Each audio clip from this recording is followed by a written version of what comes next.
তারাবি যদি পড়েন তো 20 রাকাতই পড়েন। কয় রাকাত? 20 রাকাত। কয় রাকাত? 20 রাকাতে শুধু তারাবি আদায় হবে না, আরো 2টা আদায় হয়ে যাবে। আল্লাহ যদি রমজান পর্যন্ত আমাদেরকে পৌঁছায় দেয়, দেখেন রাগ হয়েন না, আমার কথা মানেন। হইতে পারে এখানে কেউ থাকতে পারে, আমি আপনার বিরোধিতা করতেছি না। 20 রাকাতের ভিতরে 3টা জিনিস রাখা আছে, তারাবিও রাখা আছে, কিয়ামুল লাইলও রাখা আছে, তাহাজ্জুদও রাখা আছে। যদি এই 3টা রাখা না থাকতো তাইলে তারাবিতে বেতেন নামাজ বা জামাতে কোনোদিন বৈধ হইতো না। কেননা হাদিসে আছে ইজআলু সালাতাকুম বিতরা, ইজআলু আখিরা সালাতিকুম বিতরা। বুখারী শরীফে আল্লাহ রসুল বলছে তোমাদের রাত্রের শেষ নামাজ বেতেরকে বানাও। তো তারাবি পড়ার পরে মুসল্লিরা বলে ইমাম সাহেব তারাবি হয়ে গেল, কিয়ামুল লাইল হয়ে গেল 8 রাকাত, তাহাজ্জুদ হয়ে গেল 8 রাকাত, বাকি রইল বেতের, ওইটা আবার বাড়িতে লয়ে যাবো কেন? আপনিই পড়ায়া দেন। এই জন্য বেতের পড়ানো বৈধ হয়। এই জন্য তারাবি যদি পড়েন তাহলে 20 রাকাতই পড়েন। কি 20 রাকাত? কি 20 রাকাত? এটা আবার ভাইবেন না যে 8 রাকাত পড়লে হয়ে যাবে। 8 রাকাত পড়লে একটা হবে, বাকি 2টা হবে না। আমি মানি একটা হবে, কোনটা হবে এটা আপনার রুচি। তাহাজ্জুদ হইতে পারে, কিয়ামুল লাইল হইতে পারে, কিন্তু 3টা হবে না। কিন্তু 20 রাকাত পড়লে এক তীর 3 শিকার। তীর কয়টা? একটা। শিকার কয়টা? 3টা। 3টা হয়ে যাবে। আমি মিডিয়ায় কথা বলতেছি, বুঝা শুনা বলতেছি, জোর দিয়া বলতেছি, নাইলে বেতের পড়া বৈধ হইতো না। হাদিসে আছে রাত্রে শেষ নামাজকে বেতের বানাও। সর্বশেষ যেটা পড়বা বেতের, বেতের পরে আর কোনো নামাজ নাই। এই জন্য আল্লাহওয়ালারা শেষ রাত্র রাইখা দেয় বেতের, তাহাজ্জুদ পড়া পড়ে বেতের পড়ে। আর রমজানে বেতের তারাবির পরেই হয়ে যায়, কেননা রাত্রে সব নামাজ এক নামাজ দিয়া কমপ্লিট হয়ে গেছে। তারাবিও হইছে, কিয়ামুল লাইলও হইছে, কি তাহাজ্জুদ হয়ে গেছে, আর কোন নামাজই নাই, রয়ে গেছে কি ইমাম সাহেব পড়ায় দেন। এই জন্য পড়া। আসতেছে রোজা, আল্লাহ আমাদেরকে প্রচার তৌফিক দান করে। খুঁজা খুঁজা খুঁজা খুঁজা খুঁজা কোন আমলটা রমজানে করলে আপনার জন্য সহজ হয় আর জান্নাতও বইনা যায়, দুচোখ থেকেও মুক্তি মিলা যায়। ওলামাদের কাছ থেকে শিখেন, শিখা মনের ভিতরে গাইথা রাখেন। যদি রমজান মিলল তো ওই কামটা চুপে চাপে করেন, চুপে চাপে কইরা হ্যাঁ মনে ফুর্তি নিয়া ঘুমায় যান। যদি কেউ জিজ্ঞেস করে এত ফুর্তি কেন, তো কইরা ফেলছি। কি কি কি যদি কয় কি করছ, বলা যাবে না, চুপে চাপে করছি তো এই জন্য বলা যাবে না, কিন্তু কইরা ফেলছি। বলা যাবে না কিন্তু কইরা ফেলছি, কাম বানায় ফেলছি, জান্নাত নিয়ে নিছি, কিন্তু বলা যাবে না করছি কি, চুপে চুপে চাপে করছি। আমাদের থেকে শিখেন, শিখবেন ইনশাআল্লাহ। হ্যাঁ, ইনশাআল্লাহ। একটা কিন্তু আমি বইলেও দিছিলাম, আরো আছে রমজানে, আরো আছে, আরো আছে। একটাই যদি করতে পারেন চুপে চাপে, কাউরে জানাইলেন না, শুধু জানলো কে? কে জানলো? কে জানলো? শুধু উনি জানলো। ওই দাদার মতো, দাদা চিনেন? আবার দাদা মনে করেন না বাপের বাপ দাদা এটা না, ধা ধা, বড় ধ দিয়া ধাঁধা। ধাঁধা চিনেন? জি বাগানে একটা শব্দ হইলো, শুনলো একজনে, শুনলো দুইজনে, ওই দুইজনে গেল না, গেল অন্য দুইজনে, ওই দুইজনও দেখলো না, দেখলো অন্য দুইজনে, ওই দুইজনও নিল না, নিল অন্য দুইজনে, ওই দুইজনও খাইলো না, খাইলো অন্য একজনে, কিন্তু পুরাটাই একজন। ঠিক না? বাগানে আম পড়ছে, শুনছে দুই কানে, হে তো যায় নাই, গেছে দুই পায়ে, দুই পায়ে তো আর দেখে নাই, দেখছে দুই চোখে, আর দুই চোখে তো আর উঠায়া নেয় নাই, নিচে দুই হাতে, দুই হাতে তো আর খায় নাই, খাইছে এক মুখে, কিন্তু জিনিস তো একটাই। ঠিক না?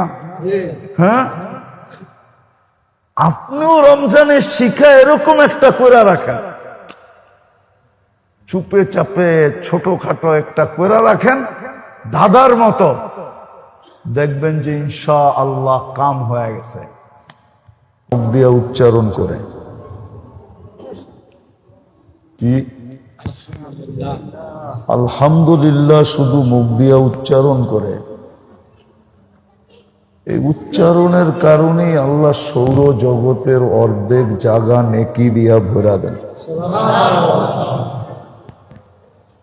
অথচ শুধু কিন্তু এটা উচ্চারণ, কি আলহামদুলিল্লাহ একটা উচ্চারণ না?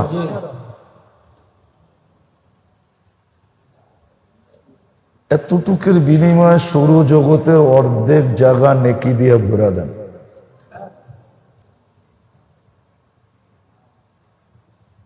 আবার যদি সুবহানাল্লাহ যোগ করে, তাহলে বাকি অর্ধেকও নেকি দিয়ে ভরা দেন, শুধু উচ্চারণের বিনিময়ে। কিন্তু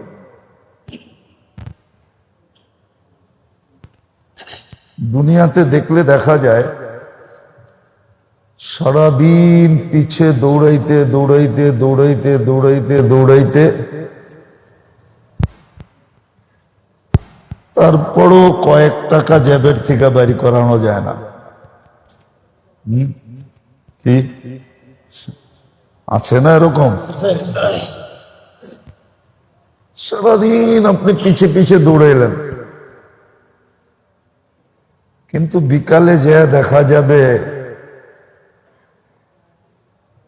যে হাত দিয়া পানি পড়ে না। কিন্তু আমরা শুধু উচ্চারণ করলাম, তাতে আল্লাহ এতটুক দিয়া দিলেন যে শুকরিয়া যতই আদায় করব ততই কম হবে। যে আল্লাহ আবার 1 মাস পরে আপনাদের সাথে বসার তৌফিক দান করছেন। ভাবছিলাম হয়তো আর বসা হবে না, কিন্তু আল্লাহর ইহসান, আপনাদের দোয়া,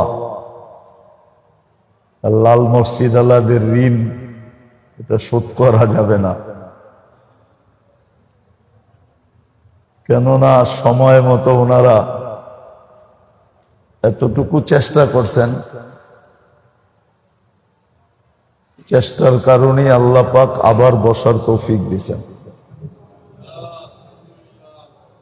বাকি যতদিন বেঁচে থাকবো দোয়া করতে থাকবো যে আল্লাহ আপনাদেরকে আল্লাহ শান মোতাবেক জাযায়ে খায়ের নসিব করেন। तो मेरे दोस्तों, मेरे भाइयों, मेरे आजीजों,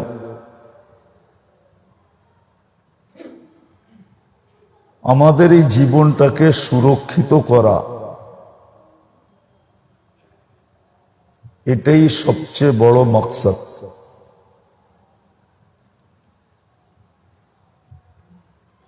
কিন্তু বন্দা সুরক্ষিত করতে হইলে বন্দা তো বন্দাই হয়, ঠিক না? কি বন্দা তো বন্দাই হয়। আবার শুধু বন্দা বন্দা না,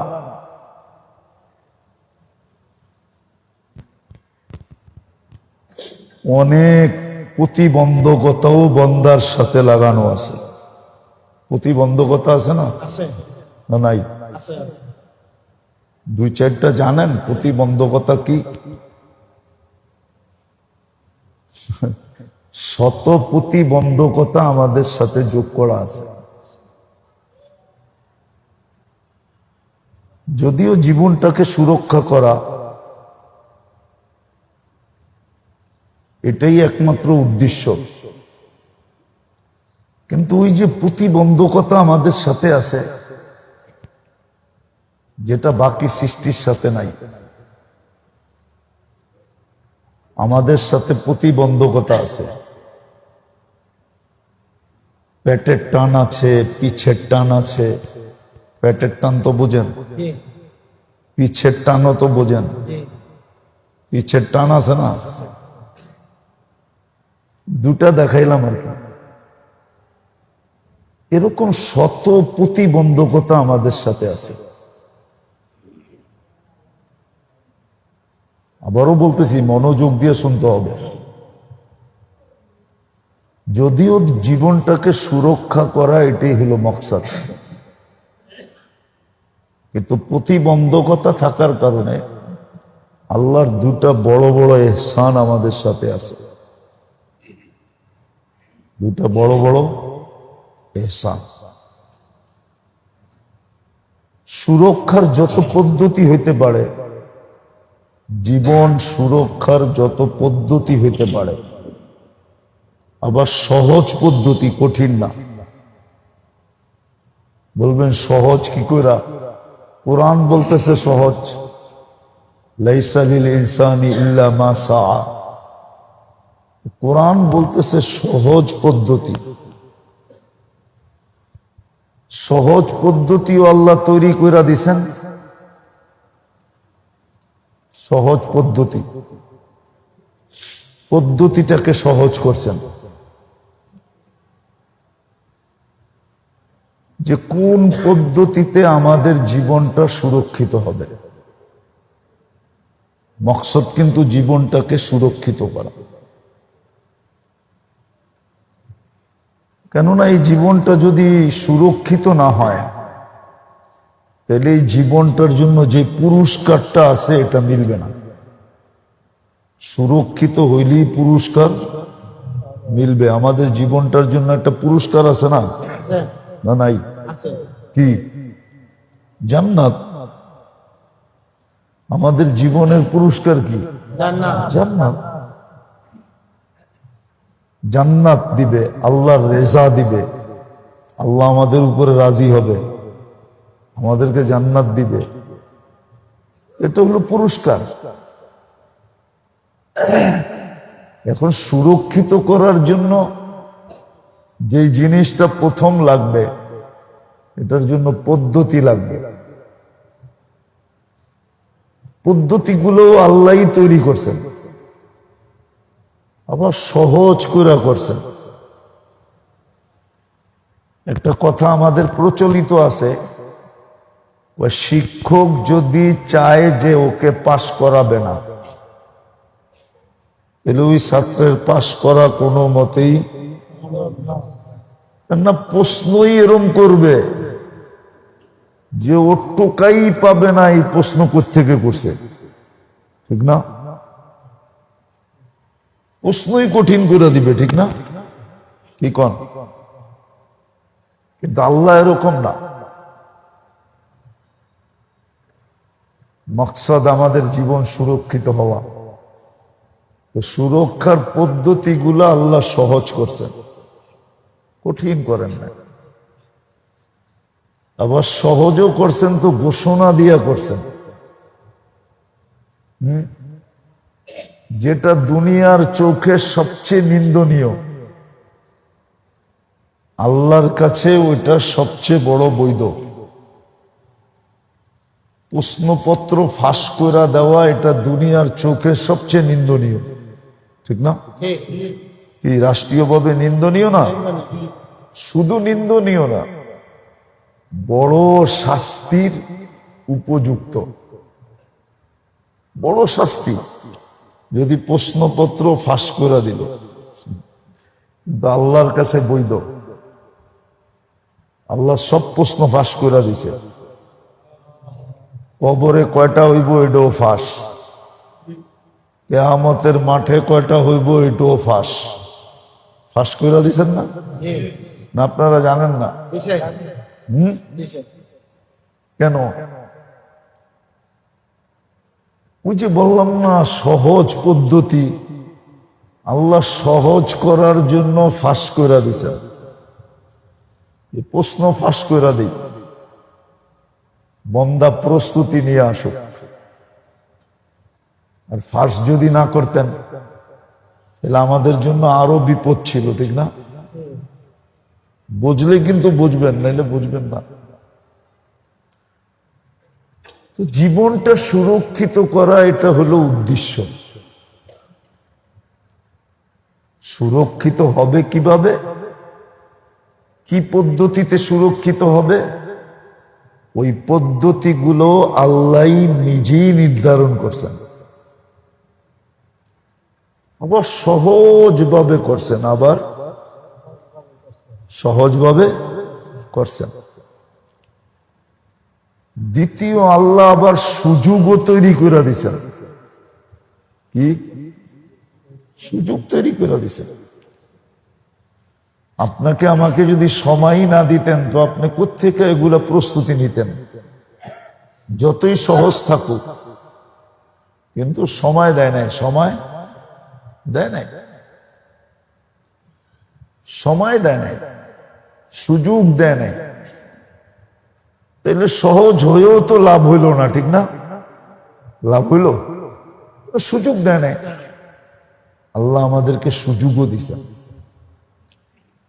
পদ্ধতিও দিছেন, সুযোগও দিছেন, যেন বান্দা জীবনকে সুরক্ষিত করতে পারে। সুরক্ষিত করে যেন আল্লাহর কাছে আসতে পারে। কেননা এখানে একটা সূক্ষ্ম জিনিস আছে, এখানে একটা সূক্ষ্ম জিনিস আছে। যাকে আপনি মাথায় উঠাইলেন, আপনি প্রমাণও করতে হইব এ মাথায় উঠার যোগ্য কি যোগ্য না, ঠিক না? একজনরে আপনি মাথায় উঠাইলেন, কিন্তু সে নোয়াখালীর কেউ হইলে চেতা যায় না, কিন্তু নোয়াখালীর ভাষায় বলে সজ্জানাও জানে না। কি সজ্জানা বুঝেন? কি দুর্মিয়া? সিমের বিচিরে নোয়াখালীর ভাষায় বলে সজ্জানা। সই সই সইয়ের দানা, এটা কয় সজ্জানা। নোয়াখালী চিটাঙ্গের দিকে একজনে কিচ্ছু জানে না, কিন্তু আপনি ওরে মাথায় উঠাইলেন, ঠিক হবে? যারে মাথায় উঠাইছেন ওরে প্রমাণও করতে হবে, ঠিক না, যে মাথায় উঠার যোগ্য কিনা, ঠিক না?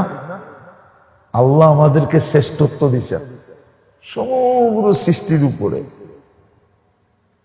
মানে আমাদেরকে আল্লাহ মাথায় উঠায় নিছেন। আমরা সৃষ্টির সেরা না? না আপনি সৃষ্টির সেরা না?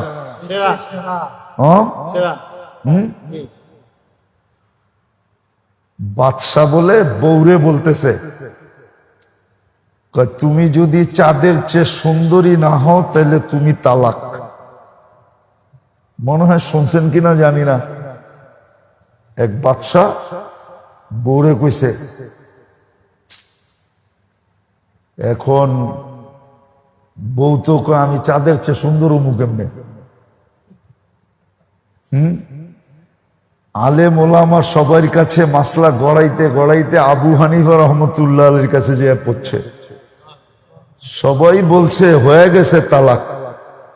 আবু হানিফা রহমতুল্লাহ আলী বলছে হয় নাই তালাক। আল্লাহ তো বলছে মানুষ চাঁদের চেয়ে সুন্দর, ওয়ালাকাদ কাররামনা বনি আদম। তো তুই তো এমনি জন্মগতই চাঁদের চেয়ে সুন্দর, শ্রেষ্ঠ, ঠিক না? ওকে তো শ্রেষ্ঠত্ব দিয়েই পয়দা করছে, তুই তো চাঁদের চেয়ে সুন্দরী। তো আমাদেরকে আল্লাহ মাথায় উঠাইছেন, এখন সৃষ্টির সামনে প্রমাণ তো করতে হবে, ঠিক না? না করতে হবে না? এই সৃষ্টির সামনে প্রমাণ করার জন্যই কথা, যদিও একটু সূক্ষ্ম, সৃষ্টির সামনে আমাদেরকে শ্রেষ্ঠ করার জন্য আল্লাহ আমাদের জীবনটাকে সুরক্ষিত করার জন্য সুযোগও দিছেন, আবার পদ্ধতিও দিছেন। আমি যখন ওই পদ্ধতিগুলা ব্যবহার করব আর সুযোগটাকে কাজে লাগাবো, তো ওই যে মাথায় উঠাইছেন ওয়ালাকাদ কাররামনা বনি আদম, মানুষ সৃষ্টির সেরা, তো আল্লাহ সবার সামনে দাঁড় করায় দেখাবে, দেখছস মাথায় যে উঠাইছিলাম, এই জন্যই মাথায় উঠাইছিলাম। এটা কালকে দেখানোর কি হবে? সুযোগ হবে। হ্যাঁ, কালকে দেখানোর সুযোগ হবে। এই জন্য কিতাবে আছে, কিছু মানুষ আছে যাদেরকে দেখা ফেরেশতা পর্যন্ত আশ্চর্যান্বিত হয়, ফেরেশতা পর্যন্ত আশ্চর্যান্বিত হয়, আল্লাহর কাছে আবেদন করে, আল্লাহ এদের সাথে বন্ধুত্ব করতে চাই, এদের সাথে বন্ধুত্ব করতে চাই। আল্লাহ অনুমতি দেয়, হ্যাঁ করো, তখন বন্ধুত্ব হয়, ফেরেশতার সাথে কি হয়? বন্ধুত্ব হয়। আবার শুধু বন্ধুত্ব না, আল্লাহ দুটা শর্ত লাগায় দেয়, যে শুধু বন্ধুত্ব করলে চলবে না, দুনিয়ার কাজেও এদেরকে সহযোগিতা করতে হবে, আর দিনের কাজেও এদেরকে সহযোগিতা করতে হবে। শুধু বন্ধুত্ব করলে চলবে না, শুধু বন্ধুত্ব করলে চলবে না। এই জন্য দেখবেন একজনে ফজরের নামাজ বহু দূর থেকে হাঁটতে হাঁটতে আইসা ফজরের নামাজ ধরে, আর আরেকজনের মসজিদের গেট আর ওর গেট বিলকুল আমনা সামনা, কিন্তু ও মসজিদের গেট খোলা থাকে, নিজের গেট খুলা যে 2 কদম দিয়ে মসজিদে ঢুকবে এটা পারে না। আবার অনেকজনকে দেখবেন বহু দূর থেকে এসে মসজিদে ঢুকে, আর মসজিদের গেটে দোকানদারি করে ও ঢোকে না, ও ঢুকতে পারে না। তো ফেরেশতা বন্ধুত্ব করে, কিন্তু আল্লাহ শর্ত লাগায় দেয় যে শুধু বন্ধুত্ব করলে চলবে না, দুনিয়ার কাজেও সহযোগিতা করতে হবে। 2-1টা উদাহরণ দেই। থানবী রহমতুল্লাহ আলাইহি 63 বছর বয়সে মারা গেছেন। কত? উনি 1300 কিতাব লেখছেন। মারপেটের পরেই লেখা শুরু করছেন নাকি? 19 বছর বয়সে উনি দাওরা পাশ করছেন, থানবী রহমতুল্লাহ আলাইহি। তাহলে কয় বছর থাকে? 43 বছর,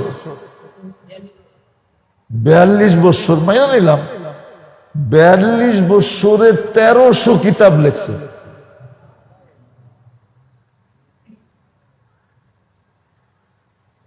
এক এক কিতাব 12 ভলিউম আছে। কেমনে লেখলো? ইমাম তাইমিয়া রহমতুল্লাহ আলাইহিও 63 বছর বয়সে মারা গেছেন। ওনার এক কিতাবই আছে 36 ভলিউম, মাজমাউল ফতুয়া।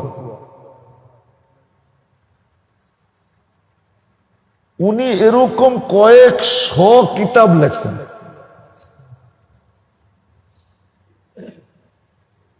আরেকটা আমাগো ফাজাইলে সাদাকাতে আছে, আবু আমের আর হারুনুর রশিদের ছেলের কাহিনী। একজনে 10 জনের কাজ করত। এটা সম্ভব কি কইরা? বলে ফেরেশতাদের সহযোগিতা থাকার কারণে সম্ভব। এটা নির্ঘাত বলা যায়। কলম থানভী রহমতুল্লাহের হাতে ছিল, কিন্তু লেখছে ফেরেশতারা। কলম উনি ধরছে, কিন্তু লিখছে কে? ফেরেশতা। আমগো জাকারিয়া রহমতুল্লাহ আলাইহির হাদিসের উপরে যে সরা আছে ব্যাখ্যা, লম্বা লম্বা ভলিউম, কিন্তু বয়সের সাথে যোগ বিয়োগ দিলে মনে হয় এর 100 ভাগের 1 ভাগ লেখার মতো বয়স পায় না। ওই যে বললাম না, ফেরেশতারা সহযোগী হয়। আল্লাহ বলে সহযোগিতা করতে হবে দুনিয়ার কাজে এবং দিনের কাজে। এই জন্য লাউড স্পিকারের আজান দিলেও কারো চোখ খোলে না। সত্যি। আর আরেকজনের দেখা যায় সুবে সাদে খাওয়ার আগেই খুলে যায়। কি আছে না এরকম? ওর আর ঘড়িতে অ্যালার্ম দিতে হয় না, ওর ভিতরে অ্যালার্ম ফিট করা আছে। ফজরের সময় হইতে দেরি, চোখ খুলতে দেরি হয়। ওই যে মশহুর কাহিনী আছে না, মাবিয়া রাদিয়াল্লাহু তাআলা আনহু বলে একদিন তাহাজ্জুদ পড়ে নাই, তো সকালে উঠে এমন কান্না কানছে, পরের দিন রাত্রে দেখতেছে তাহাজ্জুদের সময় কে জানি পাও টিপা উঠাইতেছে। কয় হুজুর তাহাজ্জুদের রক্ত হয়ে গেছে। তুমি কে? আমি বড় হুজুর। আরে চিনছেন বড় হুজুর কে? শয়তান। তুমি আর তাহাজ্জুদ? কালকে আমি পাও টিপা ঘুম পড়ায় রাখছিলাম, কিন্তু সকালে কান্না দিয়া যা কামাইছেন, এই জন্য নিয়ত করছি ডেলি উঠাইয়া দিব আপনারে। ডেলিটা ডেলি কামান, এটাই যথেষ্ট। কিন্তু কালকে এক কান্না দিয়া যা কামাইছেন, আর কোনোদিন আপনারে ঘুম পড়ায়ও রাখবো না, আবার কান্না দিয়া এতগুলা কামাইতেও দিব না। সত্য এটা। তো জীবনটা সুরক্ষিত করা, এটা হলো মকসদ। আল্লাহর ইহসান যে আল্লাহ ক্ষেত্র তৈরি করে দেন, আবার বন্দাকে সুযোগও করে দেন। বন্দাকে সুযোগও করে দেন, আবার সহজভাবে দেন, কোনো কঠিন না, সহজভাবে। বরং কঠোরতা আল্লাহ নিষেধ করছেন, কঠোরতা নিষেধ করছেন। হাদিস থেকে প্রমাণ দিতেছি। 3 জনে আইসা আল্লাহ রসুলের ঘরে জিজ্ঞাসা করছে আম্মা জানদের কাছে যে আল্লাহ রসুলের রাত দিন কিভাবে কাটে, রাত দিন। পরে 3 জনে মিলা অঙ্গীকার করতেছে আমি আজকার থেকে আর ঘুমাবো না, সারা রাত্র ইবাদত করব। আরেকজন বলতেছে আমি আজকার থেকে রোজা শুরু করব, সারা বৎসর রোজা রাখবো। আর 3 জনের 3য় জন বলতেছে তোমরা তো 2 জনে রাত দিন লইই ফেলছো, আমার তো আর কোনো সুযোগ এখানে নাই। তো উনি বলতেছে আমি বিয়া শাদী জীবনেই করব না। আল্লাহ রসুল কিন্তু পিছেতে শুনতেছে। যখন 3 জনেরটা কমপ্লিট, তো আল্লাহ রসুল পিছন থেকে সামনে আয়া বলতেছে একটাও ঠিক না, একটাও ঠিক না। আমি রাত্রে ঘুমাইও, আবার সজাগও থাকি। আমি রোজাও রাখি, আবার রোজা ছেড়েও দিই। আর 3য়, আমি শুধু একটা বিয়ে করি না, একাধিক বিয়ে করছি। বিদায় তোমাদের 3 জনের একটাও ঠিক না। তাইলে বোঝা গেল কঠোরতা আল্লাহ আল্লাহর রসুল পছন্দ করেন না, অতিরঞ্জিত, অতিমাত্রা, খুব বেশি পছন্দ করেন, এটা পছন্দ করেন না, পছন্দ করেন না, আল্লাহও করেন না, আল্লাহর বন্ধুও করে না, আল্লাহও করে না, আল্লাহর বন্ধুও করে না। বরং মধ্যম পন্থা পছন্দ করেন, মধ্যম, কি মধ্যম পন্থা, এটা আল্লাহ পছন্দ করেন, আল্লাহর রসুলও পছন্দ করেন। আমি এই কথাটা আজকে এই জন্য বুঝাইতেছি, কেননা সামনের মাসেই রোজা, আপনি গো শেষ রবিবার আসতে আসতে রোজা 1 ডজন হয়ে যাইব। রোজার সময় পাওয়া যাবে কিনা আর আসার সুযোগও হবে কিনা, এক তো রোজা থাকবে, তারাবি পড়বে, তারপরে আবার যদি বসা হয় তাহলে বসা নাও হইতে পারে, আর দিনের বেলা সুযোগ নাও হইতে পারে, দিনের বেলা নাও হইতে পারে, হইতে পারে, কেননা দিনের বেলা তো খাওয়া টাওয়া নাই।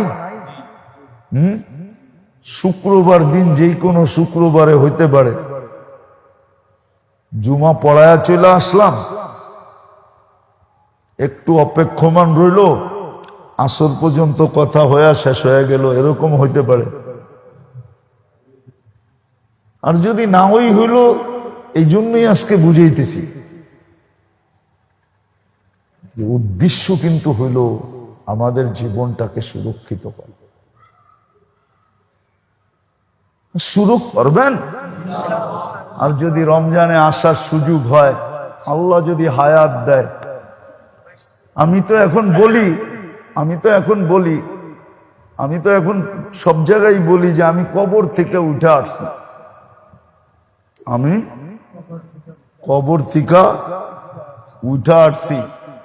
আল্লাহ যদি হায়াত দেয়, সুযোগ হয়, তাহলে রমজানে 1 জুমা ইনশাআল্লাহ, জুমার পরে আসবো, জুমা পড়ায় আসবো, ওই দিন ঘোষণা দিয়ে দেওয়া হবে ইনশাআল্লাহ, তখন কথা হবে। আল্লাহ আমাদেরকে আমল করার তৌফিক দান করে। হায় হায়, কোন কি, আল্লাহুম্মা লাকাল হামদু কামা ইয়ানবাগি লিজালালি ওয়াজহিক ওয়া আযীমি সুলতানিক। আয় আল্লাহ, বেশি কিছু করো না মালিক, আমাদের এই আয়োজনটাকে কবুল করেন, আয়োজকদেরকে কবুল করেন, এই মসজিদ ওয়ালাদেরকে কবুল করেন, এই মসজিদের চতুর্দিকের বাসিন্দাদেরকে কবুল করেন, যারা আমাদের এই আয়োজনে আসে সবাইকে কবুল করেন। আয় আল্লাহ, কিছু না দিলেও কবুলিয়াত দিয়া দেন, যে আসবে সে যেন এখান থেকে কবুলিয়াত নিয়ে ফিরবে, সবার দিলের রোগ ফিরা যাবে। আয় আল্লাহ, কবুলিয়াত চাই, আর কিছু, আল্লাহ কবুলিয়াত নসিব করেন, ভরপুর কবুলিয়াত নসিব করেন। এই ইসলামী প্রোগ্রামে যেই আসবে, আল্লাহ আপনি কুদরত দ্বারা তার ইসলাম করে, সত্যের মাধ্যমে তার ইসলাম করে,